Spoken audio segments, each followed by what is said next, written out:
일단 피고인 잠시만 일어서실까요? 피고인 이 사건 공소장은 송달 받으셨죠? 예. 그리고 재판 받으시면서 진술 거부권 있으시기 때문에 진술 전체나 일부를 거부하시더라도 본인한테 아무런 불이익이 없으세요. 본인한테 유리한 부분은 법정에서 적극 진술하시고요.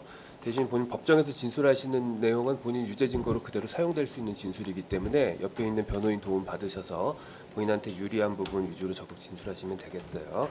요 국민 참여 재판은 희망 안 하시는 거죠? 네, 그렇습니다. 예.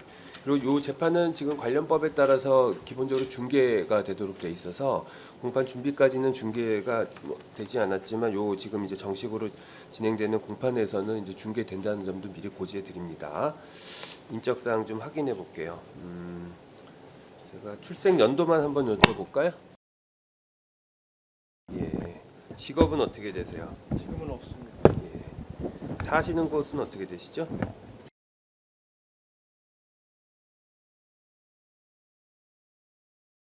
예. 여기는 뭐 호수 같은 건 없이 그냥 네. 우편물이 바로 들어가나 보죠? 그렇습니다. 예. 본인 등록 기준지도 그 앞에 국까지만 말씀하실까요? 있으신가요? 예. 자리에 앉으시죠. 그렇게 하고 피고인 지금 구속돼서 재판 받으시지만 지금 말씀하신 그 주소지에서 이사하시거나 주소 변동되시면 법원 재판 끝나기 전까지는 법원에 변동 신고하십시오. 알겠습니다. 예. 자 그렇게 하고 검사님 그러면 요 공소 사실 좀 들어볼까요? 예, 간략하게 저희가 그 PPT 형식으로 예, 모두 예. 진술하도록 진행하도록 그러시죠. 하겠습니다.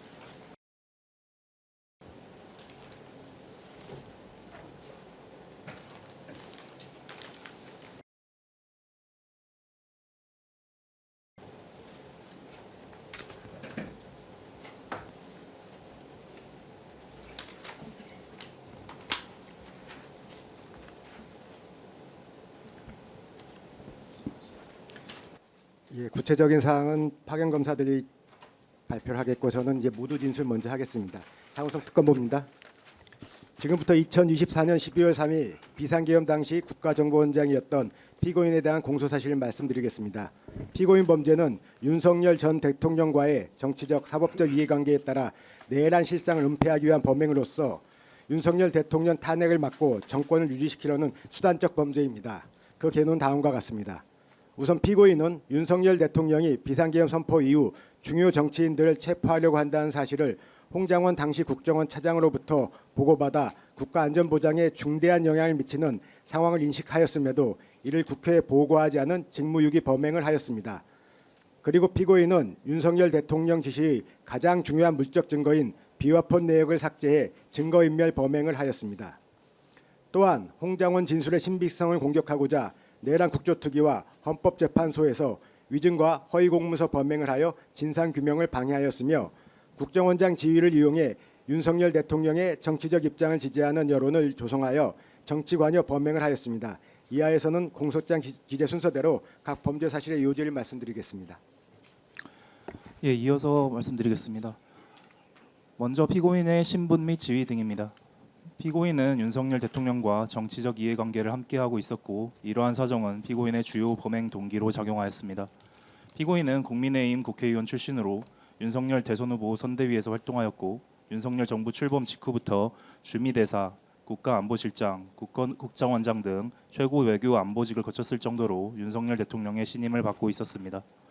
게다가 피고인은 비상계엄 무렵 차기 국무총리 후보자로 언급되기도 하였으므로 윤석열 정부 유지 시 피고인은 더 높은 공직자로서 근무할 수 있는 이익이 예상되는 상황이었습니다. 한편 피고인은 윤석열 대통령과 사법적으로도 밀접한 이해관계가 있었습니다. 피고인은 국가안보실장이던 2023년 10월경 윤석열 대통령과 함께 해병대원 수사 외압 의혹으로 고발된 뒤 이후 실제로 특검 수사를 받았습니다. 그런데 윤석열 대통령은 비상계엄 이전까지 순직해병 특검 법안에 대해 세 차례의 제2요구권을 행사하는 등 방패막이 역할을 하고 있었으므로 탄핵 시 특검 수사가 진행되리라는 사정은 충분히 예견되는 상황이었습니다. 즉 피고인과 윤석열 대통령은 정치적, 사법적으로 모두 같은 이해관계가 있었던 것입니다. 이러한 상황에서 계엄이 실패하고 탄핵 소추까지 당할 위기에 처하자 윤석열 대통령은 이른바 경고성 내지 호소형 계엄을 주장하면서 국회에 군경을 투입한 것은 질서 유지를 위한 최소한의 조치일 뿐이라는 등의 주장을 하였습니다. 그러나 이러한 주장에 가장 정면으로 반하는 것이 바로 홍장원 차장의 진술, 즉 주요 정치인을 체포하라는 지시를 윤석열 대통령으로부터 받았다는 진술이었습니다. 결국 홍장원이 국회 정보위에서 폭로한 내용이 사실로 드러날 경우에 윤석열 대통령이 정적을 제고하고자 군경을 동원했다는 위헌 위법성이 명백해지는 상황이었던 것입니다. 윤석열 대통령과 정치적 사법적 이해관계가 같은 피고인은 홍장원 진술의 신빙성을 공격해야만 했고, 이에 따라 피고인은 이와 같이 직무유기, 국정원법 위반, 증거인멸, 국회 증언감정법 위반, 허위 공문서 작성 및 동행사, 위증 범행을 저질렀습니다. 공소사실 중 피고인의 직무유기 범행 요지부터 말씀드리겠습니다. 윤석열 대통령은 12월 3일 22시경 비상계엄을 선포하기로 마음먹고 지시할 사항이 있는 참모들을 미리 소집하기로 하였습니다. 윤석열 대통령은 처음에는 국무회의를 생각하지 않다가 나중에야 의사정족수를 위해 국무회의를 소집했을 뿐이므로 처음 소집된 이들은 대통령이 지시나 협조가 필요한 장관 또는 기관장들이었습니다. 윤석열 대통령은 김용현 장관을 포함하여 한덕수 총리, 이상민 장관, 박성재 장관, 조태열 장관, 김영호 장관을 20시경 호출하였는데, 당시 윤석열 대통령이 호출한 참모들 중 국무위원이 아닌 사람은 피고인이 유일하였고, 피고인은 20시 56분경 대통령 집무실로 들어갔는데, 이와 같이 호출된 참모들은 이른바 8시 멤버로 불립니다.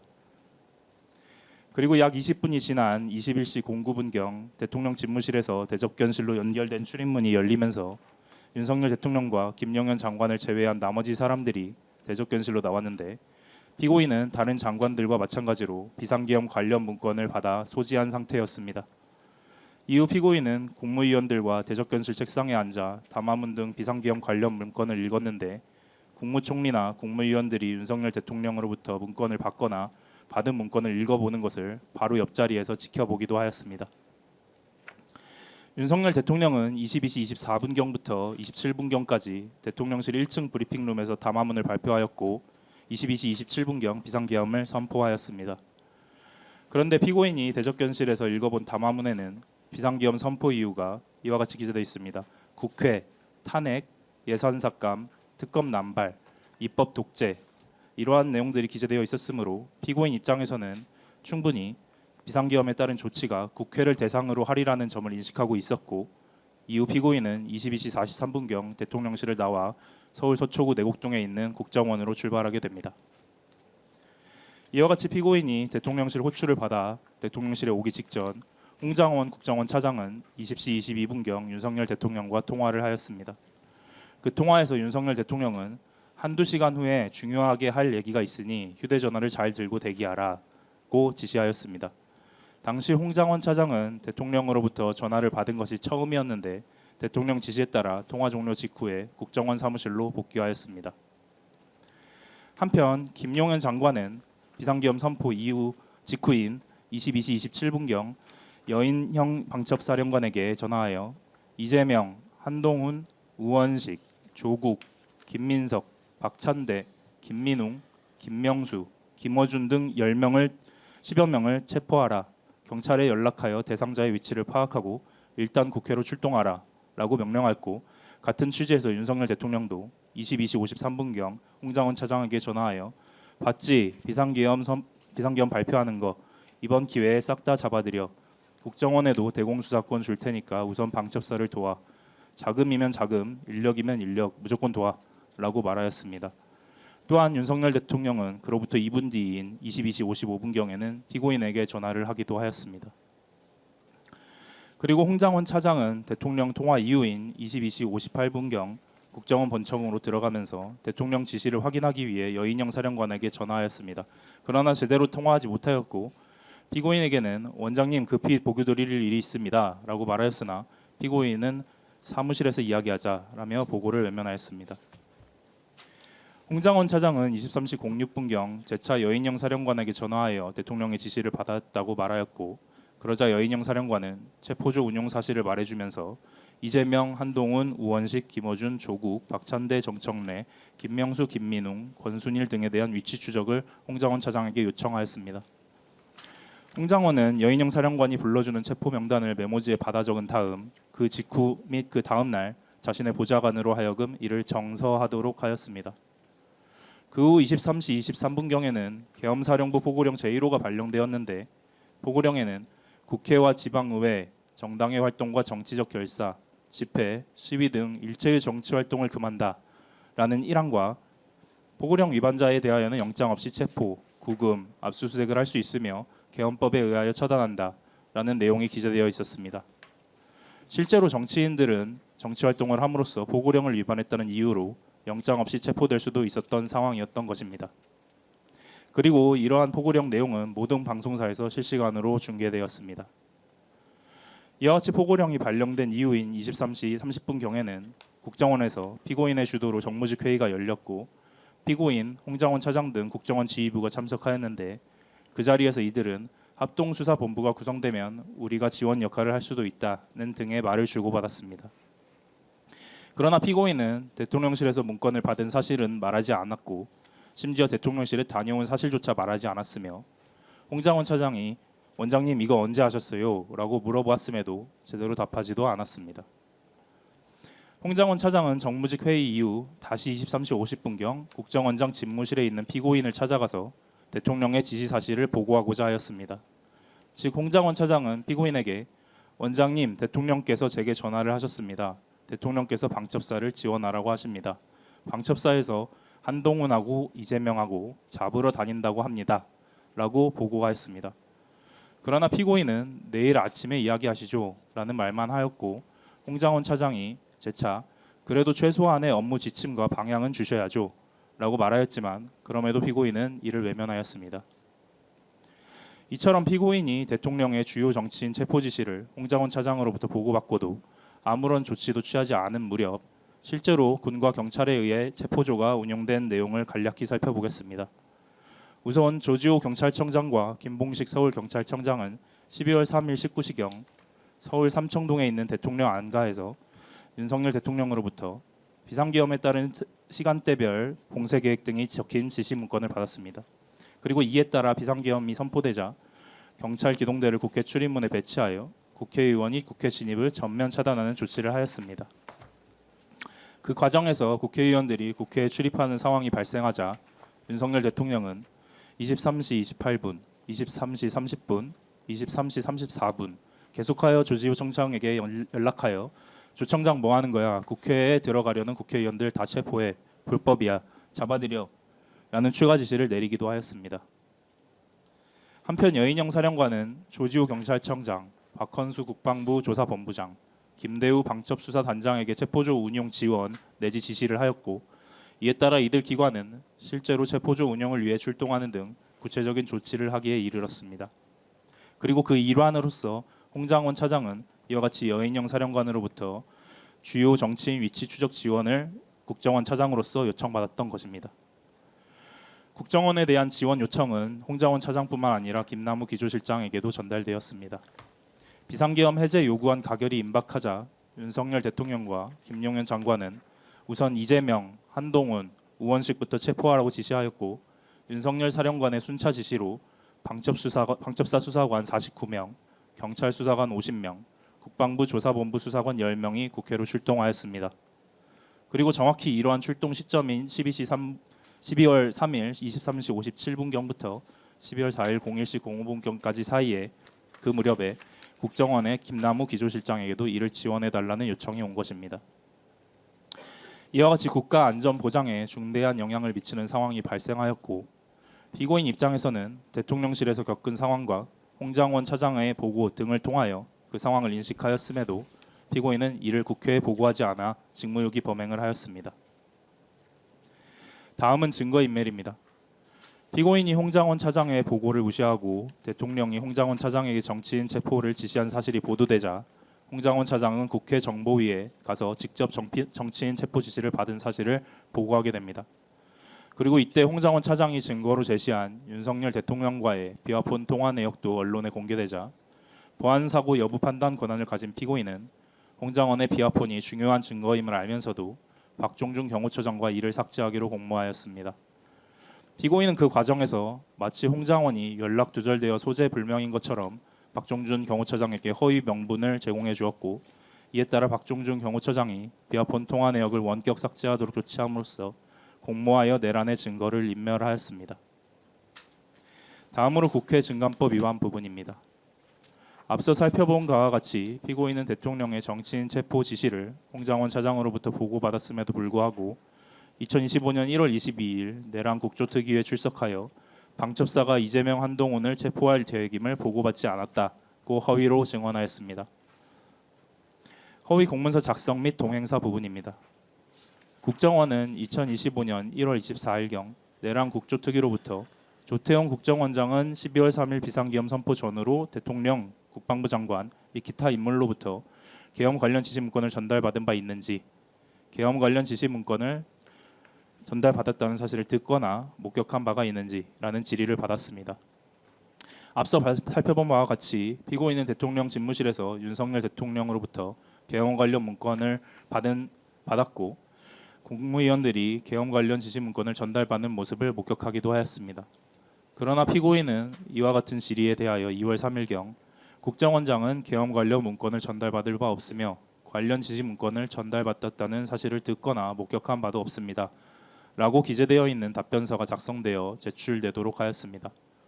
국가정보원 명의로 나가는 문서의 최종적인 작성 권한이 있는 피고인은 답변서가 제출되기 직전 이 답변서를 보고받아 직접 검토하였고 피고인이 이를 승인하여 내란 국조특위에 제출한 것입니다.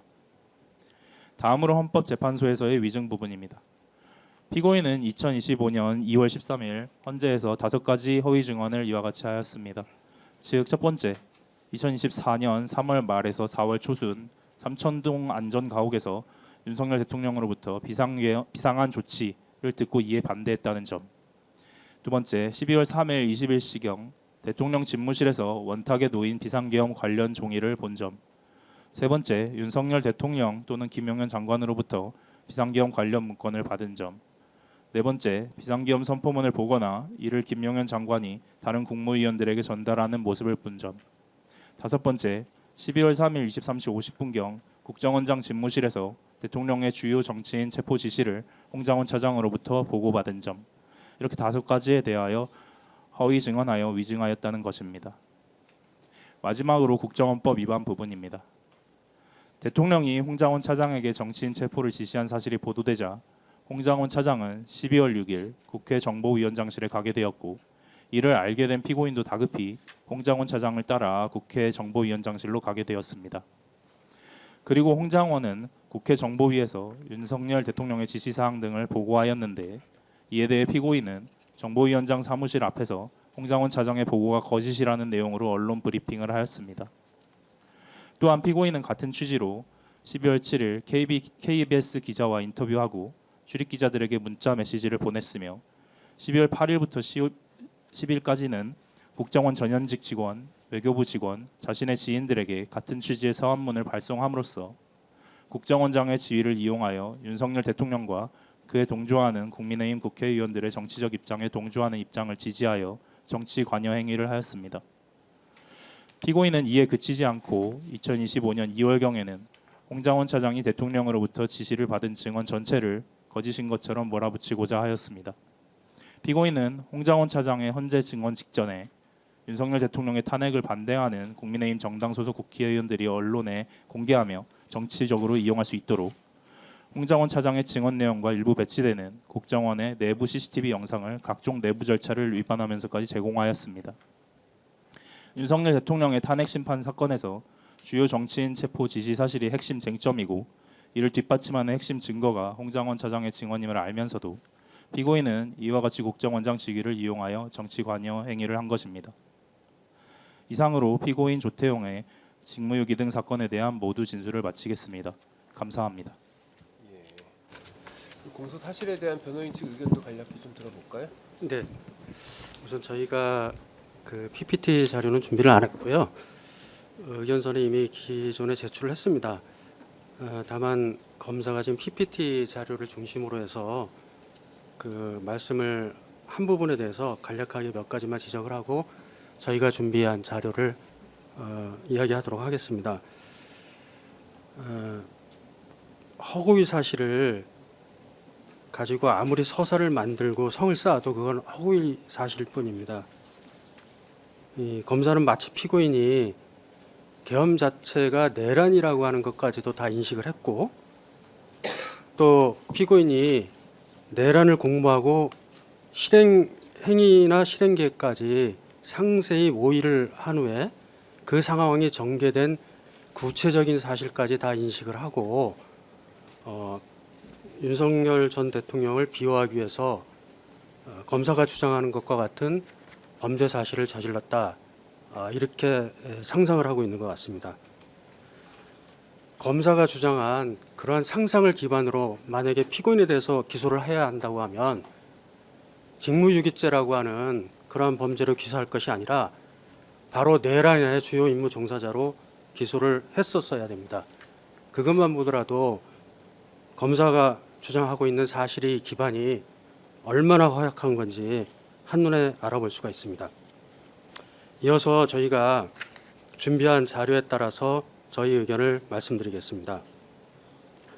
검사는 피고인이 2024년 12월 3일 비상계엄 선포 당시 관련 문건을 접하고 또 포고령 및 국회 봉쇄 상황을 인식했고, 같은 날 23시 50분경 홍장원으로부터 방첩사가 이재명, 한동훈 등 주요 정치인을 체포할 것을 지원하라는 취지의 대통령 지시를 보고받았음에도 불구하고 국회 정보위에 지체 없이 보고하지 아니한 채 2024년 12월 4일 04시 26분경 비상계엄 해제 시까지 아무런 조치를 하지 아니었다. 그것이 국정원장으로서의 보고 의무를 방임 또는 포기해서 정당한 이유 없이 직무를 유기했다, 이렇게 주장을 합니다. 먼저 피고인은 앞서도 말씀드린 바와 같이 윤석열, 김용현 등의 내란행위 모의에 가담하거나 실행행위를 분담한 사실이 전혀 없습니다. 검사가 피고인을 내란행위 주요 임무 종사자 등으로 기소하지 아니한 점에 비춰보더라도 피고인이 내란행위 모의 또는 실행에 관여했다고 볼 만한 증거가 객관적으로 존재하지 않는다는 점은 너무나 명백합니다. 그럼에도 불구하고 검사는 피고인이 위헌 위법한 비상계엄을 통해서 국헌문란 목적의 폭동이 실행됐다는 사정을 인식했음에도 불구하고 국회에 이를 보고하지 아니한 점을 문제 삼아서 이를 직무유기죄로 의율 구성하고 있습니다. 국가정보원법 15조는 국가 안전보장에 중대한 영향을 미치는 상황이 발생한 경우에 지체 없이 대통령 및 국회 정보위원회에 보고해야 한다고 규정하고 있습니다. 여기서 말하는 국가 안전보장에 중대한 영향을 미치는 상황은 아주 포괄적이고 평가적인 개념이기 때문에 그 요건이 언제 명확하게 특정돼야 하는 것은 따져봐야 될 문제입니다. 따라서 위 규정을 근거로 해서 형법상 직무유기죄를 구성하려면 피고인이 첫째, 보고 의무가 발동되는 구체적 상황이 객관적으로 특정되었고, 둘째, 피고인이 이를 명확히 인식해야 하고, 셋째, 그럼에도 불구하고 보고를 의식적으로 포기하였다는 점이 인정돼야 됩니다. 그런데 본건 당시 피고인이 인식한 사실관계는 비상계엄 선포가 돌발적으로 이루어졌다고 하는 점, 국가정보원 차원에서 수행해야 할 구체적 조치가 명확히 부여되지 않았다는 점, 국회 및 언론을 통해 상황이 실시간으로 공개 전파되고 있었다는 점 등으로 인해서 곧바로 국회 정보위원회 지체 없이 보고해야 하는 구체적 사정이 특정되었다고 보기 어렵습니다. 더군다나 이 사건 비상계엄 선포부터 이 사건 수사 개시 당시까지는 국회의 정보위원회는 물론이고 국가정보원 내부에서조차 이러한 보고 의무가 거론되거나 검토된 바가 전혀 없었습니다. 피고인이 구체적으로 보고 의무의 발생 사실을 인식해야 보고 의무 불이행죄가 성립하는데, 피고인이 보고 의무의 발생 사실조차 인식하지 아니한 상황에서 무슨 보고 의무 불이행죄가 성립된다는 것인지 상당히 의문이 아닐 수가 없습니다. 피고인은 대통령이 헌법상 요건에 미비한 상황임에도 불구하고 비상계엄을 선포한다는 사실 자체는 인식을 했습니다. 국가정보원장으로서 그 자리에서 비상계엄 선포의 위헌 위법 여부를 확정적으로 판단하거나 이를 전제로 즉각적인 대외적 조치를 취할 권한과 절차를 갖춘 위치에 있었다고 보기 어렵습니다. 또한 피고인은 대통령이나 김용현으로부터 국가정보원 차원에서 비상계엄과 관련해서 수행해야 할 구체적 행동 지침을 지시받거나 그러한 지시 문건을 교부받은 사실이 전혀 없습니다. 이와 같은 사정에 비춰보면 피고인이 당시 상황에서 국가정보원법 제15조에 따른 국회 정보위원회 보고 의무가 구체적으로 발생하였음을 인식하면서도 이를 의식적으로 이행하지 않기로 하여 방임 포기하였다고 할 수 없습니다. 검사는 피고인이 홍장호로부터 주요 정치인에 대한 체포를 하는데 방첩사를 도우라는 대통령의 지시를 보고받았다고 주장을 합니다. 그러나 피고인 홍장호로부터 그러한 취지의 보고를 받은 사실이 전혀 없습니다. 이는 피고인의 수사 개시 당시부터의 일관된 주장입니다. 대통령이 국가정보원의 방첩사의 체포 업무와 관련해서 자금, 인적 지원 등 구체적 조치를 지시할 의사가 있었다면 통상 국정원장이 피고인에게 직접 지시하는 것이 자연스럽고 소관 부서장도 아닌 1차장에게 그런 지시를 전달하는 방식은 일반적이지도 않습니다. 피고인은 당시 홍장원으로부터 들은 내용은 대통령이 방첩사를 잘 지원하라고 했다는 취지였고 이는 평소에도 반복적으로 언급되던 방첩사 업무 지원 요청 및 정무직 지원에서 논의된 합동수사본부 구성 가능성 및 인력 파견 가능성 등의 그런 것과 같은 일반적 차원의 맥락에서 이해될 여지가 충분합니다. 설령 홍장원이 한동훈 이재명을 잡으러 다닐 것 같다는 취지의 언급을 하였다고 하더라도 이는 피고인에게 정치인 체포가 구체적으로 실행될 것이라고 하는 명확한 사실보고로서 전달된 것이 아니라 피고인의 입장에서는 출처 및 근거가 불명확한 추정 내지 단정하기 어려운 형태의 발언으로 인식되었습니다. 이러한 사실에서 피고인에게 국가정보원법 15조에 따른 국회정보위원회 보고 의무가 곧바로 구체적으로 발생되었다고 단정하기는 어렵습니다. 형법 제122조의 이른바 직무유기란 법령, 내규, 통첩 또는 지시 등에 의한 추상적 성실 의무를 태만히 하는 일체의 경우를 의미하는 것이 아닙니다. 구체적으로 직무를 의식적으로 포기하는 등 국가의 기능을 해하고 국민에게 피해를 야기할 가능성이 있는 경우를 말합니다. 따라서 직무유기죄가 성립하려면 주관적으로 직무를 벌인다는 인식이 있고 객관적으로 직무 또는 직장을 벗어나는 행위가 있어야 하고 단지 직무 집행에 관해서 태만, 분망, 착각 등으로 어떤 부당한 결과를 초래한 경우에는 직무유기죄가 성립되지 않는다는 것이 판례입니다. 본건에서도 피고인은 당시 상황을 즉각적으로 파악해서 국회에 보고하지 못한 사정이 있다고 하더라도 그러한 사정만으로 곧바로 직무 의식적 포기 또는 방임이 있었다고 볼 수 없습니다. 피고인은 2024년 12월 3일 비상계엄 선포 이전에는 비상계엄이 선포되리라는 점을 전혀 예상하기 어려웠고 비상계엄이 선포된 이후에도 병력을 동원해서 국회를 봉쇄하고 주요 정치인을 체포하고 중앙선관위 전산 자료를 영장 없이 압수수색하려 한다는 계획을 전혀 인식하지 못했습니다. 또 2024년 12월 4일 공안시 2분경 국회는 국민의힘 의원 18명을 포함한 190명이 참석을 해서 전원 찬성으로 비상계엄 요구안을 가결했습니다. 그 과정은 언론을 통해서 실시간으로 중계되었습니다. 즉 국회는 이미 상황을 직접 인지하고 자체적으로 헌법상 권한을 행사해서 대응했고 피고인이 국회정보위원회에 별도로 보고하는 것이 국회의 기능 수행에 실질적으로 어떠한 영향을 미칠 수 있었는지조차도 명백하지 않습니다. 오히려 당시 국회는 계엄군, 경찰, 시민 등이 뒤엉켜 매우 혼란스러운 상황이었고 이미 다수 국회의원이 국회 본회의장에 집결을 해서 의결 절차를 진행하고 있었던 상황이었습니다. 그런 상황에서 피고인이 별도 보고가 현실적으로 어떤 방식으로 이루어질 수 있었다는 건지조차 그러한 점도 불분명합니다. 결국 본건에서 피고인에게 국가정보원법에 따른 국회 정보위에 대한 지체 없는 보고라는 구체적 의무가 객관적으로 특정되어서 발생하였다고 보기 어렵고 설령 보고 의무가 문제될 여지가 있다고 하더라도 피고인의 행위를 직무의식적 포기 또는 방임으로 평가해서 이를 형법상 직무유기죄의 구성요건에 해당한다고 단정할 수 없습니다. 다음은 국회 정보원법 위반의 점입니다.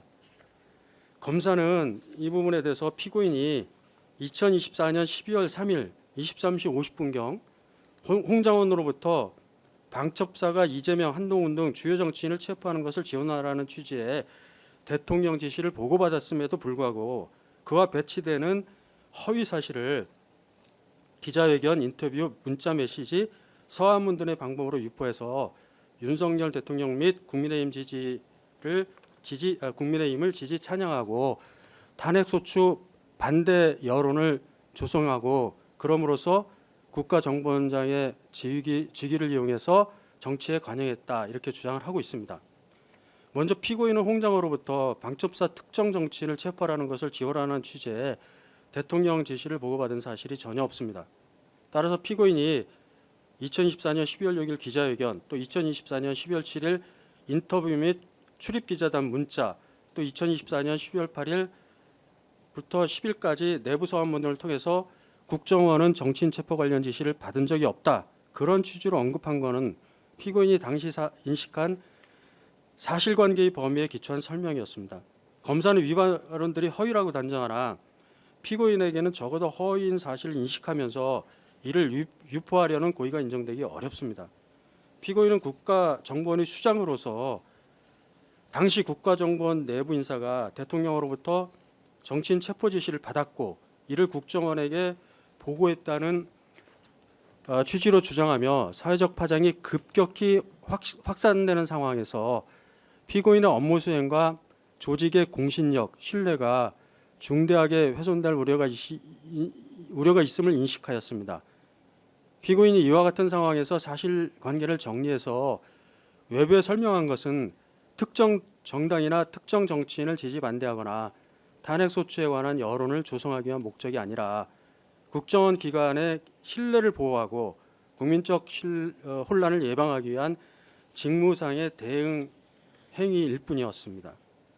국가정보원장은 기관의 수장으로서 국정원 관련 사실관계가 중대하게 왜곡되어 확산되는 경우 조직의 기능과 신뢰를 유지하기 위해서 일정 범위 내에서 대외적 설명을 할 필요가 있습니다.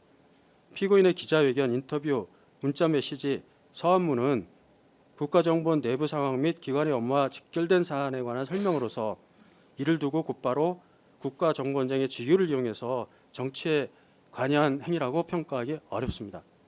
다음 세 번째, 증거인멸에 관한 부분입니다.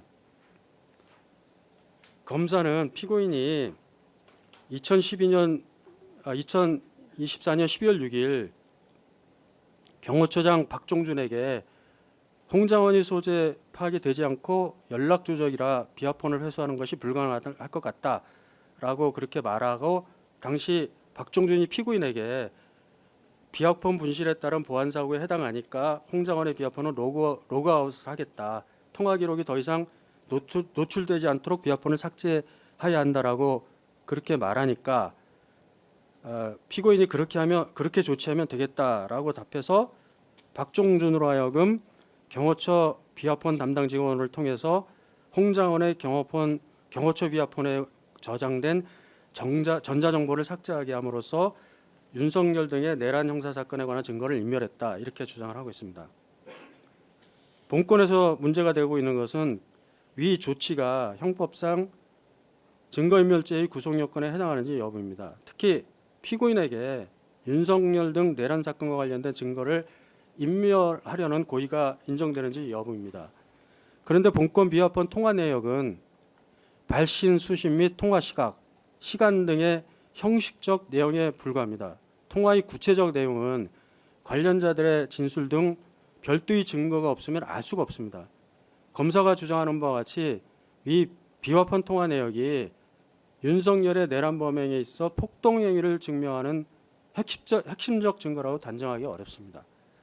더구나 홍장원과 윤석열 간 비화폰 통화 내역은 이미 2024년 12월 6일 국회 정보위원회에서 홍장원이 구두 보고를 하는 과정에서 홍장원이 이를 제시했고 야당 위원회에 의해서 촬영이 돼서 언론에도 공개된 바가 있습니다. 공개된 통화 내용만 보더라도 윤석열과 홍장원이 언제 통화를 했는지 또 얼마만큼 통화를 했는지 이미 확인이 가능합니다. 그 외 윤석열과 홍장원 사이에 별도의 추가적인 통화 내역은 존재하지도 않았습니다. 또한 위 경호처 비화폰에는 홍장원과 윤석열 간의 4번의 통화 내용만 저장되어 있었을 뿐이고 그 외 다른 사람은 장관과의 통화 내역은 전혀 기록된 바가 없고 또 피고인과 홍 장관 통화도 국정원 비화폰으로만 이루어졌기 때문에 전혀 기록된 바가 없었습니다. 따라서 피고인이 보완 조치 외에 다른 의도로서 위 조치를 승인하였다고 보는 것도 자연스럽지 않습니다. 한편 검사가 언급하는 보안 규정에 의하더라도 암호자재의 분실, 유출 등 보안 사고가 발생한 경우 해당 기관의 작은 지체 없이 국가정보원에 통보해야 하고 국가정보원장이 보안 사고 조사를 거쳐 결과를 통보하면 해당 기관의 작은 필요한 조치를 한 뒤 그 결과를 국가정보원장에 통보하도록 되어 있습니다. 본건에 있어서도 홍 장관의 비화폰 통화 내역이 외부로 공개되면서 대통령의 아이디 등이 함께 노출되어 보안사고 여부가 문제될 소지가 있었고 피고인의 위 사정을 전제로 보안사고에 대한 검토가 이루어졌다고 보았고 그에 따라서 경호처장이 필요한 조치로서 로그아웃 등 보안 조치를 취하고 그 결과를 통보한 것으로 이해했을 뿐입니다. 그러므로 사후적으로 위 조치가 결과적으로 전자정보의 삭제를 수반하였다고 하더라도 그 동기와 경위는 보안사고 대응 차원의 조치로 이해되는 것이어서 형사사건의 증거를 인멸하려는 고의가 있었다고 보기 어렵습니다. 다음에 네 번째, 국회에서의 증언 감정 등 법률 위반의 점입니다. 이 점에 관해서 검사는 피고인이 2025년 1월 22일 10시 1분경 국회 국방위 회의실에서 내란 특조 국정조사 증인으로 출석을 해서 홍 장관으로부터 대통령의 정치인 체포 지시 관련 보고를 받은 적이 없다. 그런 취지로 증언한 것이 허위 진술에 해당한다. 이렇게 주장을 하고 있습니다. 이 부분에 관해서 피고인은 자신의 기억에 반해서 허위 진술한 사실이 전혀 없습니다. 피고인은 2024년 12월 3일 23시 50분경 정무직 회의를 마치고 공관으로 들어가려는 무렵에 홍 장관이 찾아와서 원장님 사실은 제가 대통령님 전화를 받았습니다. 아마 원장님이 해외에 계신다고 생각을 해서 저한테 전화한 것 같습니다. 방첩사를 잘 지원하라고 했습니다. 라고 말했습니다. 피고인은 당시 정무직 회의에서 황원진 2차장이 비상계엄 시 방첩사를 중심으로 합동수사본부가 구성될 수 있고 국정원에 인력 파견 요청이 있을 수 있다. 그런 취지로 언급한 사실이 있었기 때문에 위 발언을 그러한 일반적 의미의 방첩사 지원 정도로 이해를 했습니다. 그 홍 장관이 회의 때부터 원장님 안색을 유심히 살피고 있었는데 좀 생각이 많으신 것 같습니다. 혹시 추가 지침하실 거 없으신가요? 라고 질문을 해서 피고인은 아까 정무직 회의에서 얘기한 것처럼 국정원이 할 일을 파악해서 내일 아침에 얘기하시죠 라고 그렇게 답했습니다. 그런데 홍 장관은 그 이후 아마 한동훈 이재명을 잡으러 다닐 것 같습니다 라고 말했습니다. 피고인은 그 발언이 구체적인 근거가 확인된 사실보고라기보다 홍 장관의 추정되지 단정하기 어려운 언급으로 맥락상 이해를 했습니다. 아까 정무직 회의 때 의논한 대로 그렇게 하고 추가 사항이 있으면 내일 얘기하세요 라고 말하고 대화를 정리했습니다. 이후 홍 장관은 나갔고 피고인은 공관으로 이동을 했습니다. 검사는 피고인이 홍 장관으로부터 방첩사가 이재명, 한동훈 등 주요 정치인을 체포하라는 것을 지원하라는 내용의 윤석열 지시를 보고받았다고 일관되게 주장을 하고 있습니다. 그러나 피고인이 홍 장관으로부터 들은 내용은 위와 같은 정도였을 뿐이고 피고인은 이를 대통령이 정치인 체포를 지시하였고 이를 국정원이 지원하라는 지시로 받아들이거나 인식할 수가 없었습니다. 따라서 피고인이 국회에서 대통령의 정치인 체포 지시 관련 보고를 받은 적이 없다라고 하는 그런 취지로 증언한 것은 허위 증언이 아닙니다. 그다음에 다섯 번째, 허위 공문서 작성 및 동행사 부분입니다. 이 점에 의해서 검사는 피고인이 2025년 2월 3일경 내란 특조위가 2025년 1월 24일자로 요구한 국정조사 요구 자료에 대한 답변으로 국정원은 개헌 관련 문건을 전달받은 바 없고 관련 지시 문건을 전달받은 사실을 듣거나 목격한 바도 없다라고 그렇게 기재한 답변서가 허위라고 그렇게 주장을 하고 있습니다. 또 피고인이 대접견실에서 머무르면서 이상민, 윤석열 또 최상목에게 비상계엄 관련 지시 문건 등을 건네준 것을 목격했음에도 불구하고 그것을 목격하지 않았다. 그렇게 답변서에 기재한 것이 허위라고 그렇게 주장을 하고 있습니다. 피고인은 국가정보원에 대한 국회 국정조사 요구자료 제출 과정에서 실무진이 작성한 답변서를 보고받고 그 제출을 승인한 사실은 인정을 합니다. 다만 피고인이 허위임을 인식하면서 행사를 목적으로 공문서를 허위로 작성해왔다는 공소 사실은 다음과 같은 이유로 인정될 수가 없습니다. 피고인은 2024년 12월 3일 20시 56분경 대통령실 긴급 호출로 대통령 집무실에 들어간 이후 비상계엄 선포 및 그 전후 상황이 매우 급박하고 충격적인 상황이었기 때문에 당시 대통령 집무실 및 대접견실에서 다른 공무원들이 전달받은 문건의 성격이 무엇인지에 관해서 구체적으로 인식하거나 기억하지 못했습니다. 검사는 피고인이 계엄 관련 지시 문건을 전달받았다고 단정을 하고 있는데 피고인은 특검 조사 과정에서 대접견실 CCTV를 열람한 후에야 피고인이 A4 용지로 보이는 문건을 접어서 상의 안주머니에 넣는 장면이 확인된다는 사실을 알게 되었고 이 부분은 당시 기억에는 없었습니다. 그러나 위 장면만으로 피고인이 수령한 문건이 계엄 관련 지시 문건이라고 단정할 수가 없고 피고인이 당시 해당 문건이 비상계엄 선포문일 것으로 인식하고 있습니다. 적어도 피고인이 계엄 선포 시각 부처별 조치사항 등 그러한 구체적 지시사항이 기재된 문건을 전달받았다는 점을 인식하였다고 볼 수 있는 증거는 없습니다. 검사는 피고인이 조태열, 이상민, 최상목 등이 문건을 수령하거나 열람하는 장면을 목격했다 이렇게 주장을 하지만 당시 피고인은 비상계엄 선포 자체가 예상 밖의 상황이었고 그 과정에서 타인의 문건이 구체적으로 무엇인지까지 확인할 그러한 상황이 있지도 않았습니다. 따라서 피고인이 설령 문건의 수령 및 열람을 보았다는 사정만으로 해당 문건이 비상계엄 지시 문건임을 인식했다고 단정할 수가 없습니다. 이 사건 답변서는 피고인이 당시 자신이 인식한 사실관계 및 확인된 범위에 기초해서 이를 검토, 승인하고 제출했습니다. 피고인에게 허위 내용을 기재해서 국회에 제출하려는 의사, 즉 허위 공문서를 작성하려는 고의가 있었다고 보기 어렵습니다.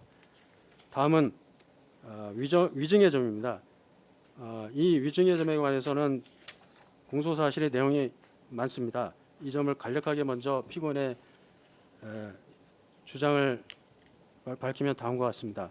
먼저 첫 번째 안가회동과 관련된 부분입니다. 피고인은 2024년 3월 말부터 4월 초순경까지 안가에서 시국과 관련해서 윤석열의 울분을 표한 취지의 발언이 있었을 가능성을 인정을 합니다. 그러나 당시 상황은 총선 직전이었고 피고인이 이를 비상조치 또는 계엄 선포와 같은 구체적 실행 계획으로 인식하거나 받아들인 사실이 없습니다. 그렇게 할 수도 없었습니다. 상황이. 또 피고인은 그런 의미로 이해하지 않았기 때문에 반대 의견을 개진할 계제 자체도 아니었습니다. 따라서 피고인은 그와 같은 자신의 기억에 따라서 증언하였지 기억에 반해서 허위 증언한 사실이 없습니다. 다음에 대통령 비상계엄 당시에 대통령 집무실에 원탁 테이블에 A4 종이 서류와 관련된 허위 증언 부분입니다. 피고인은 증언 당시 대통령 집무실 원탁 테이블 위에 있었던 종이 내지 서류가 비상계엄 관련 문건 또는 단전단수 지시가 기재된 문건이라는 점을 보거나 인식하지 못했습니다. 설령 사후적으로 원탁의 종이가 존재했다는 점이 CCTV나 이런 객관적인 자료로 확인되었다고 하더라도 피고인이 증언 당시에 그 문건의 존재 및 성격을 특정을 해서 기억하고 있었던 것도 아니었기 때문에 자신의 기억에 반해서 허위 진술을 하였다고 볼 수 없습니다. 다음에 세 번째, 비상계엄 관련 문건을 교부받았는지 여부입니다. 검사는 피고인이 비상계엄 관련 지시 문건을 교부받았다고 그렇게 단정을 하고 있습니다.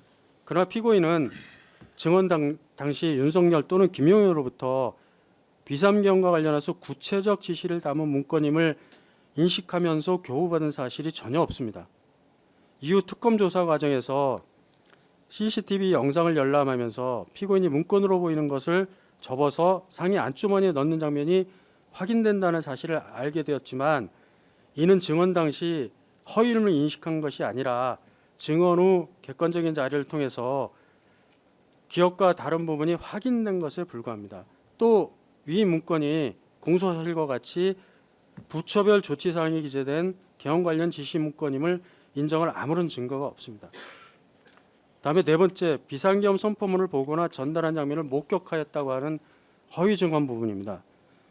피고인은 증언 당시 대통령 집무실 또는 대접견실에서 특정 문서가 비상계엄 선포문임을 인식하여 보았거나 또 김효연이 이를 타 국무위원들에게 교부하는 장면을 특정해서 기억하지 못하였습니다.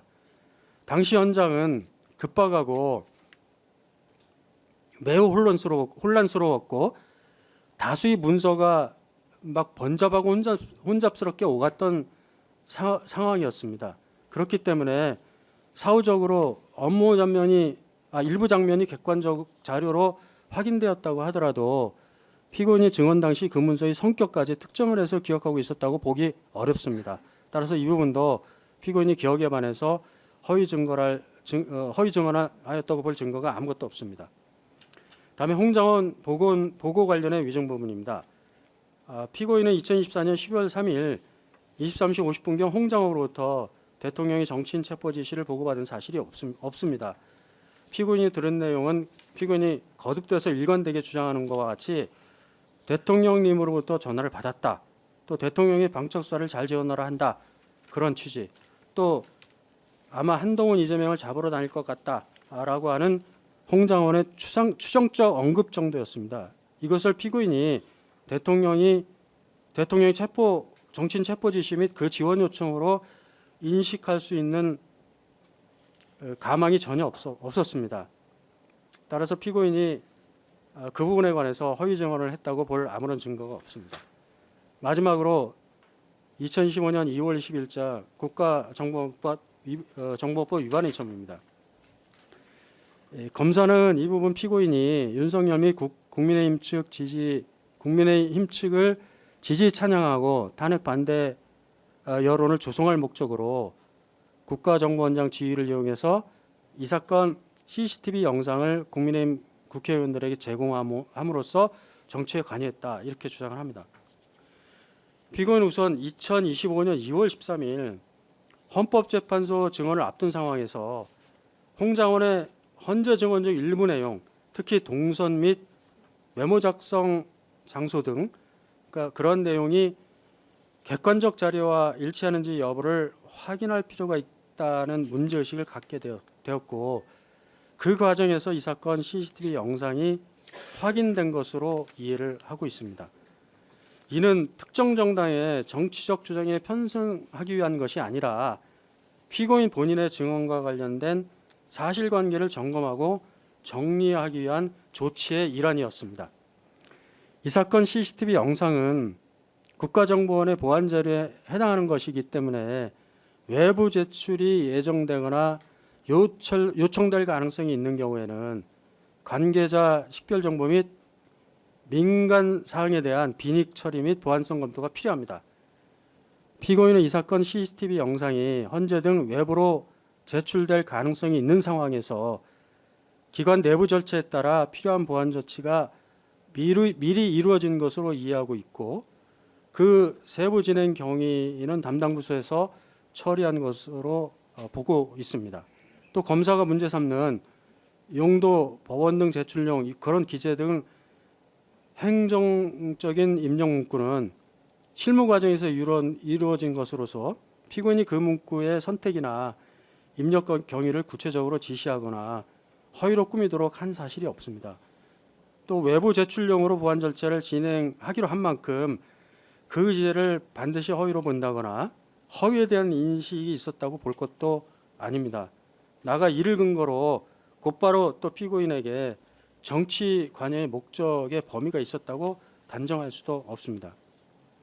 이 사건 CCTV 영상은 헌재 등 외부 제출에 대비하기 위한 내부 보안성 검토 및 빈익 처리 등 준비를 완료한 상태에서 이후 국회 내란 국조투의 명의의 자료 제출 요구가 접수되었다는 보고를 받고 피고인은 요청 범위와 내용을 검토를 해서 보안성에 문제가 없다고 판단을 하고 자료 제출의 범위와 방식을 결정했습니다. 피고인은 이와 같은 절차에 따라 자료가 국회에 제출된 것으로 이해를 하고 있습니다. 피고인이 특정 정당 또는 특정 정치인을 지지 찬양하기 위해서 자료를 선별적으로 제공했다거나 정치적 목적을 달성하기 위해서 유포했다고 하는 사실은 없습니다. 이거는 특검이 그렇게 가정적으로 추정하고 있을 뿐입니다. 나가 국회의원들이 제출받은 자료를 어떠한 방식으로 공개하거나 이를 근거로 어떠한 정치적 주장을 전개할 것인지는 국회 측의 판단과 책임 영역에 속하는 문제이고 피고인이 어떻게 할 수 있는 문제도 아닙니다. 피고인이 그 공개 시점, 방식, 내용을 사전에 특정 정치인이나 특정 정당이나 정치인과 협의하거나 기획한 사실이 없다면 또 그러한 증거가 없다면 국회의원의 정치적 발언 및 기자회견을 피고인의 정치 관여 행위로 직접 귀속시키기는 어렵습니다. 결국 이 부분도 피고인에게 피고인의 이 사건 CCTV 확인 및 제출 관련 행위는 헌재 증언 및 국회 국정조사 대응 과정에서 사실관계를 확인하고 그 절차에 따라 기관 차원의 조치를 한 것에 불과한 거지 특정 정당이나 정치인을 지지 찬양하기 위해서 정치 관여 행위를 한 것이 아닙니다. 이상입니다. 예.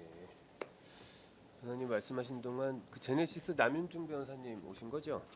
네. 예. 그러니까 출석 마저 확인하고요. 혹시 뭐 변호사님들 추가로 더 언급하실 분 있으시면 간단히 말씀하시고요. 따로 없으신가요? 예, 예. 말씀드렸죠. 정태원 변호사님. 예. CCTV 영상은 국회에서 안규백 위원장의 명의로 요구가 와서 국정원에서 이 자료를 만들어서 국민의힘 위원들뿐만이 아니라 민주당 위원들에게도 전원에게 전부 전달이 됐습니다. 그래서 그 뒤에 국민의힘이나 민주당 소속 위원들이 어떤 행위를 하는 것은 본인들의 책임에 판단하는 것이고 국정원장이 CCTV 영상을 제출하면서 국민의힘에만 제공한 것도 아니고 민주당 안규백 위원장의 요청에 따라서 전 위원들에게 제출을 하였는데 어떻게 이것이 국정원장의 정치 관여가 되는지 상식에 맞지 않습니다. 예, 알겠습니다. 거기까지 의견 듣고요. 저희가 지난 기일까지 공판 준비 진행하면서 검찰에서 증거 목록 제출하신 게 있고 증거 목록이 크게 직무유기, 허위 공문서 작성, 위증 등과 관련된 증거 목록 1건이 있고요. 그다음 1이 있고 그 국정원법 위반과 관련된 2, 그리고 증거 인멸 관련된 3, 그리고 내란 관련된 4 부분은 추가로 정리해서 제출하시기로 그렇게 돼 있었죠. 예, 그렇습니다. 관련 재판 진행 경과에 따라서 추가로 제출하도록 하겠습니다. 예. 그래서 저희가 지난 공판 준비 때 증거 목록 1, 2, 3까지 제출을 받았고요. 뭐 그거에 대해서 변호인께서 증거 의견도 주셨어요. 네. 12월 그러니까 2월 3일자로 의견서 제출해 주셨고 검찰에서도 요 의견서가 조금 늦게 제출돼서 일단 증거 조사 계획에 대해서 개괄적인 의견서 2월 3일자로 검찰에서도 의견 주셨습니다. 거기까지 받아보고 지금 요 목록은 일단 검찰에서 제출하신 대로 증거 목록 그 로마 숫자 1, 2, 3 이렇게 하고 그 개별 순번도 그 지금 부여해 주신 대로 그렇게 법원에서도 목록 관리를 할게요. 이게 통합해서 할까도 했었는데 그냥 이렇게 별도로 1, 2, 3건으로 관리를 해도 특별한 문제는 없어 보입니다. 일단 증거 순번은 그렇게 관리하겠습니다. 그리고 증거 목록 2권에 그러니까 로마 대문자 2권에 214번 이하가 5권으로 표시되어 있는 거라고 하더라고요. 저희 참여관님께서 요거 목록 정리하시다가 그 부분이 조금 표시가 명확하지 않아서 확인해봤더니 증거 목록 2번에 214번부터가 5권으로 돼 있어서 그 권수 표시 있는 부분 추가로 좀 말씀드릴게요. 검사님 요게 지금 저희가 확인했던 내용이 맞지요? 예, 맞습니다. 그렇게 저희 말씀드리고 그다음에 특검에서 내신 증거견 개괄적인 부분은 뭐 기존에 인부하셨던 것들에 대해서 뭐 공문이나 서증 등 관련돼서 조사하고 디지털 증거는 재생 일부 하신다고 했고 진술 증거에 대해서 원 진술자 증거 신문 취지로 하겠다고 개괄적으로 밝혀주셨고 우선 이 변호인 측에서 2월 3일자로 된 증거 관한 의견서가 있는데 이 부분 검사님들 좀 급하게 좀 보셨죠? 예, 어제 저녁에 받아보았습니다. 예. 그래서 그것 따라서 저희가 차획일 증거 조사 계획을 세우면 될 것 같고요. 변호사님들 이 중에서 그 부동의하는 증거 기록 1회 목록 103번 국조특위위원장 제출 고발장이 있거든요. 요거를 부동의를 하셨던데 요거는 그 국회 위증이나 이런 부분은 고발이 있어야 되는 부분, 약간 형식적인 부분이라서 물론 이제 그 내용 거기에 기재돼 있는 내용에 동의 못 하시는 건 알겠는데 요건 부동의하실 게 아니라 지금 말씀하신 취지로만 보면 혹시 입증 취지 부인하시고 요 고발장에 접수된 사실 자체는 다투시지 않는 게 아닌가 싶은데 그 부분 의견은 어떠세요? 고발이 됐다고 하는 사실 그런 내용으로 고발이 됐다고 하는 사실 자체는 뭐 다투지 않겠습니다. 예, 그게 지금 예. 소추 요건으로 돼 있어서 그 부분은 아마 거기에 기재돼 있는 내용이 피고인 측 주장과 다르다는 취지 입증 취지 부인 정도로 저는 이해를 했거든요. 뭐 그게 그렇게, 맞나요? 그렇게 맞습니다. 예. 예. 그러면 국조특위 제출 고발장은 요거는 그냥 그 부동의하는 증거에선 빼고 동의하고 입증 취지 부인으로 정리할게요. 네. 여기 증거 목록 1번에 103번으로 말씀하셨고요. 그 다음에 있는 그 과거 판결문 96도 33676 판결문하고 그 하급심 판결 요게 지금 그 전두환 내란 관련된 네. 사건을 사실은 요건 뭐 증거 자료는 아닌 것 같고 참고 자료로 내신 게 아닌가 싶긴 한데 그렇지 않나요, 검사님 어떠신가요? 단체 법리 관련해서 예, 이 부분들 우선은 다른 사건들과 마찬가지로 이제 증거 일단 포함시킨 취지이고 예, 아마 부동의하시는 취지가 그 어쨌든 일부 판시가 이 사건에 대해서 이 사건과 다르다는 취지로 보이지 이게 그 변호사님들께서도 아마 최종적으로 증거 능력을 부여하지 않겠다는 취지로 부동의하신 것은 아닌 것으로 보여서 우선 저희는 증거 유지하도록 하겠습니다. 그는 요 부분도 마찬가지예요. 이건 이제 뭐 과거에 있었던 판례를 제출한 게 뭐 과연 증거냐를 다투기 시작하면 뭐 조금 뭐 변호사님들 입장도 이해가 가긴 하는데 어차피 이 관련해서 참고로 보는 자료 등의 일부가 이제 증거에 섞여 들어온 거라서 요거는 뭐 굳이 부동의하실 필요가 있나 싶습니다. 근데 지금 이 사건은 내란 사건으로 기소가 돼 있는 게 아니기 때문에요. 내란 관련 판결을 내는 것은 적절하지 않다고 생각을 합니다. 이 부분이 그, 아마 그 특검 측에서 주장을 하시면 될 사항을 물론 뭐 공간된 판결이 맞다 그러면 증거 능력 자체를 저희가 다툴 수는 없는데 예. 관련성이 전혀 없습니다. 저희는 내란 사건으로 지금 기소가 된 거가 아니기 때문에 내란 사건과 관련된 판결문을 제시하는 건 너무 좀 광의라고 생각을 합니다. 이 부분 조금 설명을 드리면은 변호사님께서 지적하신 것처럼 저희가 이 피고인에 대해서 내란 중요 임무 종사로 기소를 하거나 피고인이 내란 모의에 사전부터 깊이 관여했다 이런 취지로 보는 것이 당연히 아니고 따라서 이제 내란죄로 피고인을 기소하는 것은 아닌데 다만 이 내란 어쨌든 그 12.3 비상계엄 사태에 내란 행위로 볼 수 있는 여러 가지 폭동들이 있었고 그런 일련의 행위가 있었다는 것은 이 사실에 있었던 전제 사실에 해당하기 때문에 그런 사실관계를 모두 그냥 없애버리고 드러내버리면은 사실 피고인의 행위가 연결되지 않거나 공소사실 설명되지 않는 것들이 많기 때문에 이 부분은 내란으로 기소한 것은 아닙니다만 내란죄에 대한 이 기존 판결들도 저희로서는 공소사실에 대한 증거가 될 수 있다는 입장입니다. 이게 지금 검사 측에서 기소하신 내용 기준으로 봤을 때 특히 직무유기 관련된 부분 있잖아요. 그 부분이 사실은 전제가 그날 12월 3일 날 있었던 그 계엄 선포와 일련의 그때 있었던 행위 그 나타났던 그 사건들이 일단 내란에 해당되는 걸 전제로 그런 내용을 중에 일부를 피고인이 인식하고 보고 의무가 있었는데 그거를 해태했다라는 게 이 직무유기의 핵심적인 내용이라서 사실은 그 직무유기와 관련된 전제 사실, 그러니까 직무유기 의무를 지금 이제 그 검사 측에서 그게 보고 의무가 발생했다라고 하는 전제로 이제 그 12월 3일 날 있었던 일이 내란이다라는 걸 전제로 지금 이제 기소가 된 거거든요.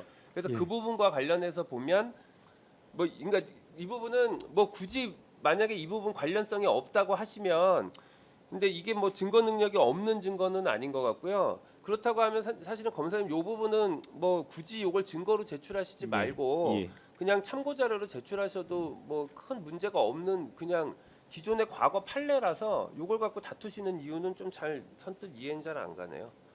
일단 부동의 유지하신다는 건가요? 네, 부동의를 증거물로 제출하는 부동의를 유지하겠습니다. 검사 그러면 요 301번, 302번은요. 예. 여기 뭐 증거 능력 문제는 아닌데 예. 뭐 굳이 요건 지금 피고인이 내란으로 기소된 게 아닌 상황에서 증거로 제출할 정도의 참고 자료도 아니라는 게 피고인 측 주장이라서 그 부분은 뭐 재판부 입장에서 그걸 굳이 엄격하게 따지고 할 예. 필요는 없어 보입니다. 필요하시면 요거는 참고 예. 자료로 내세요. 예, 저희가 적절하게 재검토하도록 예. 하겠습니다. 그럼 요거는 한번 검토하셔서 예. 제출 그냥 뭐 철회를 하시고 참고 자료를 내실지 검토하셔서 차회기일에 의견 주시죠. 예, 알겠습니다. 예. 그다음에 변호사님들 요 그다음에 있는 그 박선원 제출 고발장이요. 요거는 어떤가요? 요 부분도 이건 직무유기죄와 관련된 부분인데요. 예. 그거는 뭐 필요적인 고소 고발 사건은 아닌 것 같습니다. 이 그- 부분도 그러면 제가 여쭤보는 거는 그러면 요 고발장 작성자인 박선원을 불러서 여기서 이 부분에 대한 진정성률을 확인해야 되는지를 여쭤보는 거예요.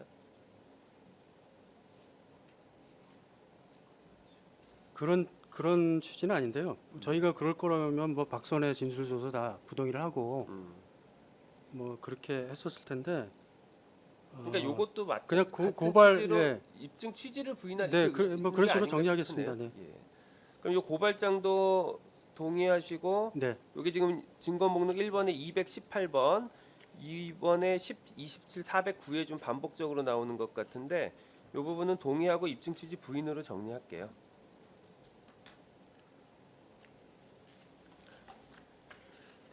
그다음에 문자 메시지 통화 내역 검사님 여기 지금 변호인 의견서 보면 증거 목록 기록 그러니까 증거 기록 대문자 1에 목록 278 9번의 통화 내역이 검게 지워져서 내용 파악이 안 된다는 취지로 의견을 주셨거든요. 예, 내용 혹시 확인하실 수 있게 해드릴 수 있나요?